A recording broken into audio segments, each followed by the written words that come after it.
We've all had relationships like that.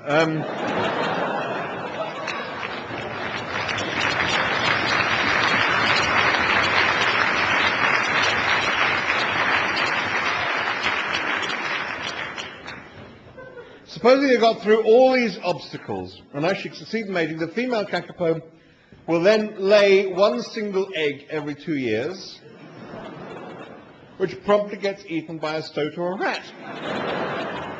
And you think, how the hell has this stupid creature lasted this long? I mean, let alone the other problems it's now got. How the hell has it lasted this long if it reproduces in this stupid way?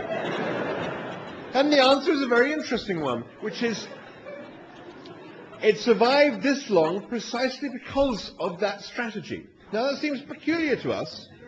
That seems very, very odd to us. The reason it seems odd to us is because we grew up, and I'm talking about growing up in evolutionary terms, we evolved in a world which was full of predators, and the kakapo didn't. Now, if you reproduce too fast within any given environmental set of circumstances, then you can easily outstrip your environment's ability to sustain your population at any given level, and your population can plummet because it's got too big too quickly. And if you're living in a world where you're not being culled by anything, in which there's no predator coming along to eat you, then your reproductive rate, if it's going to be successful, is going to be much, much slower.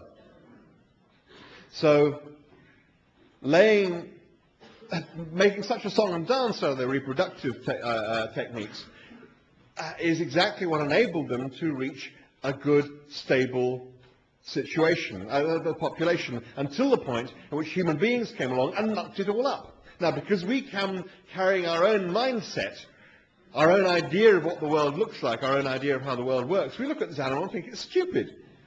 Why is it doing this stupid stuff when it's not helping it any, when it's actually being counterproductive in terms of how it's living its life?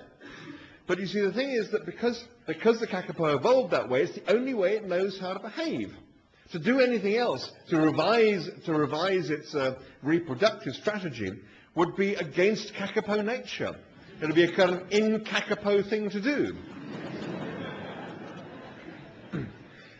But meanwhile, of course, the monkeys, or the monkeys' descendants, i.e. us, we have evolved our own strategy, which has been very, very successful up to this point, which is taking the world for all it's got, competing like crazy with each other, and we have thereby become extremely successful and have thrived on this planet and filled it.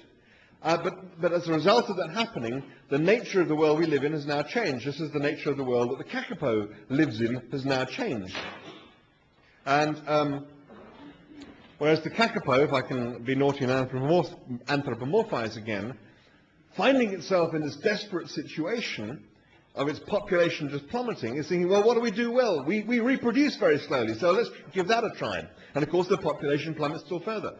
So they think, well, let's reproduce really slowly, and you see the problem.